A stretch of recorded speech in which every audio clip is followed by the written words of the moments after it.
Is that this bill be now read a second time? I call the member for Bass. Thank you, Deputy Speaker. I think it's appropriate that I call to the attention of the House the service of the member for Solomon. Having served this country with distinction, the one person that he left out in his speech was his own service. And I also would like to comment on the fact that over many years in legal practice, it was an honour and a privilege for me to represent the veterans community. Many years ago, I took on a practice of acting in Administrative Appeals Tribunal matters, with Veterans Affairs matters, with a cohort of veterans that were the leftovers from the Second World War, and in particular the prisoners of war. If you can act for any group of veterans, if you're acting for the prisoners of war, and you get to experience the privations that those ex-servicemen and servicewomen suffered, you really need to understand the place that our veterans should hold in our hearts and minds.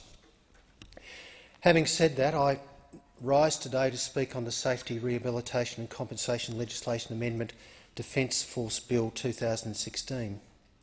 This bill enacts the Safety, Rehabilitation and Compensation Defence-Related Claims Act 1988 as a military-specific statute directed towards the payment of compensation for injuries arising out of or in the course of employment in the Defence Force between 1 December 1988 and 1 July 2004.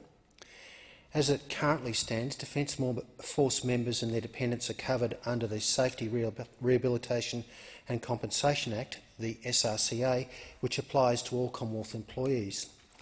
The bill currently before the House will create two separate acts, the SRCA, which will apply to Commonwealth employees, and the DRCA, which will only apply to members of the Defence Force and their dependents. This is a good thing. By removing the Defence Force section from the SRCA and creating its own bill, it will place all current veterans legislation within the Minister for Veterans Affairs. This is a much more suitable arrangement than we currently have, with the Minister for Employment responsible for all employees covered by the SRCA, including defence personnel. The implementation of the proposed DRCA will provide for a complete separation of the legislative framework for defence-related claims from the Comcare scheme under the SRCA and will provide the Minister for Veterans Affairs with the responsibility for all three of the compensation acts that cover veterans and Defence Force members. Further, the DRCA will provide defence personnel members with access to military-specific compensation and rehabilitation schemes and will enable the Military Rehabilitation and Compensation Commission, the MRCC, to bring the newly enacted DRCA into closer alignment with the MRCA. Recently, Deputy Speaker, I co-hosted a Veterans Forum with a member for Kingston in her role as the Shadow Minister for Veterans Affairs. Hearing first-hand of the experiences with the Department of Veterans Affairs and struggles with obtaining suitable compensation for defence personnel and veterans from the Launceston community highlighted for me personally and amplified my experience with the importance of giving particular attention to the veterans community. This approach has been recommended as a consequence of reviews into the operation of the legislation which presently applies to members and ex-members of the Australian Defence Force.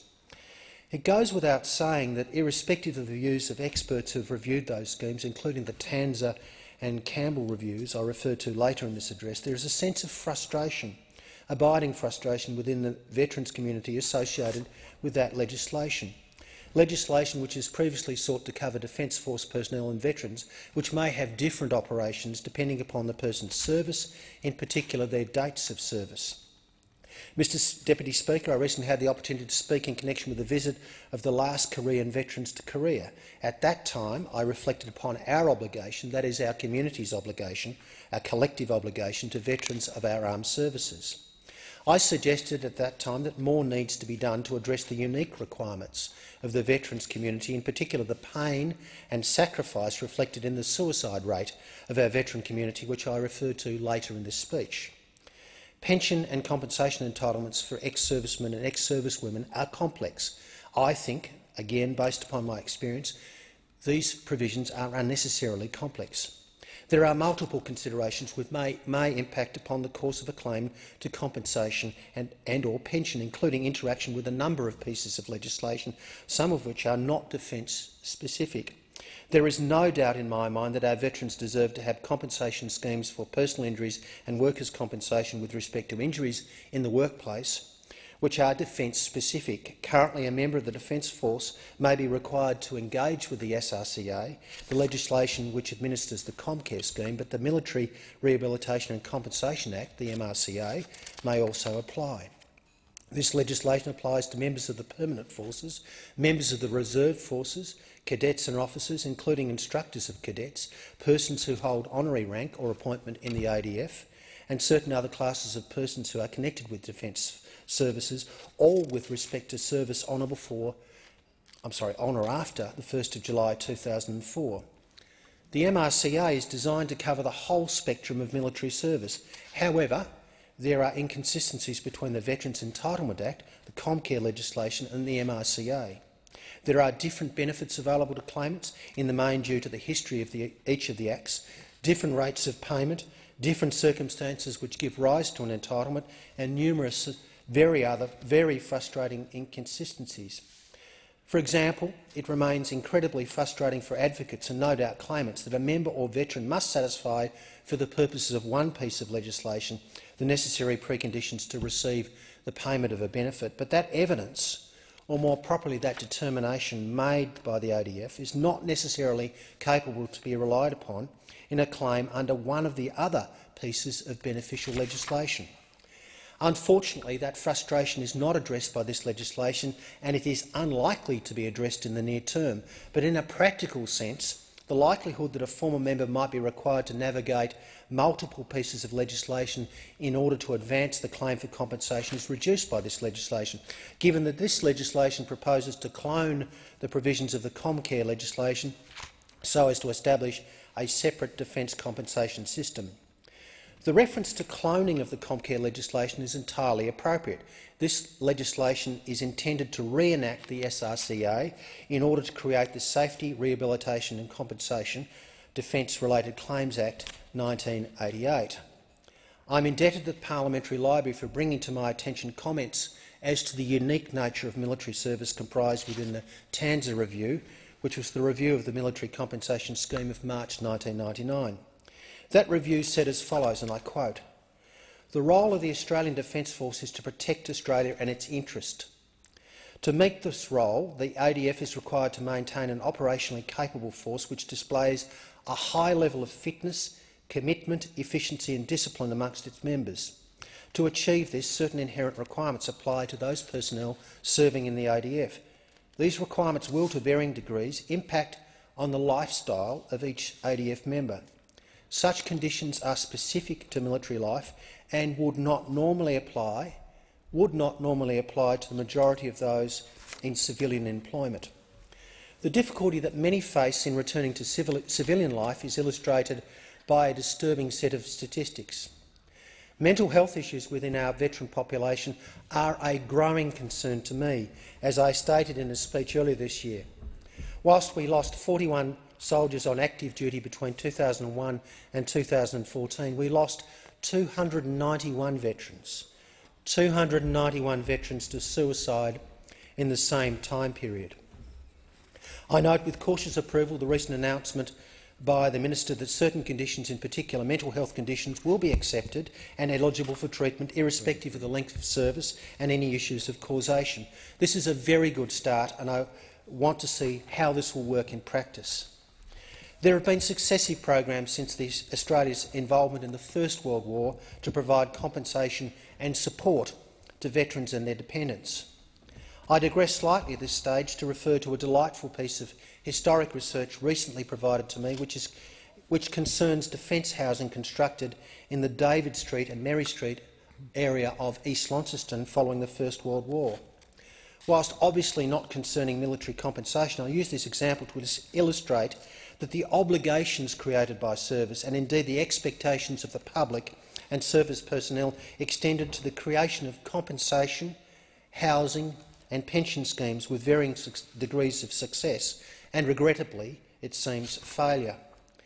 The book, Home from War, by local historian Kim Simpson, details stories from the Newstead War Services homes, a project set up by the federal government in 1918 to provide homes for returned service personnel. The government of the time wanted to assist returning service personnel return as best they could to a relatively normal life, despite the toll that going to war for their country had taken upon them. All returning service personnel who returned from overseas service were entitled to apply to the scheme. This was extended to war widows and service personnel returning with mental health issues. The book goes on to explain that, unfortunately, in the period of the 1920s going up to the First Depression, unfortunately most of those service personnel in fact lost their houses because they were unable to even keep up with the payment of the rates to the municipal corporation. So it's sad to see that the best intentions were intended to provide housing for veterans, but even that was unable to be followed through. In 2009, the then Minister for Veterans Affairs announced a review of military compensation arrangements, which was conducted by a steering committee chaired by Mr Ian Campbell, PSM. This review, the Campbell Review, focused on the operation of the MRCA. Nevertheless, the review called for, amongst other things, a review of the legislative schemes that govern military compensation to service before 1 July 2004 and for identification of any anomalies that existed. The Campbell Review was strongly in favour of a military-specific compensation scheme in line with recognition that military service is different from civilian employment. This, of course, is not the first attempt to differentiate between service personnel and defence members of Comcare. The Safety, Rehabilitation and Compensation Amendment improvement of the Comcare Scheme Bill 2015 was introduced into the House on 25 March 2015. That bill sought to make significant changes to the Comcare scheme by amending the SRCA to make the scheme sustainable over time. The effect of this would have been to reduce the types of injuries that were compensable, reducing the cost of the scheme and creating a regime to suspend and/or cancel payments to injured employees. It's very important to note that the bill was intended to operate so that the amendments made by the other schedules on the bill, with some exceptions, would not apply to defence-related claims.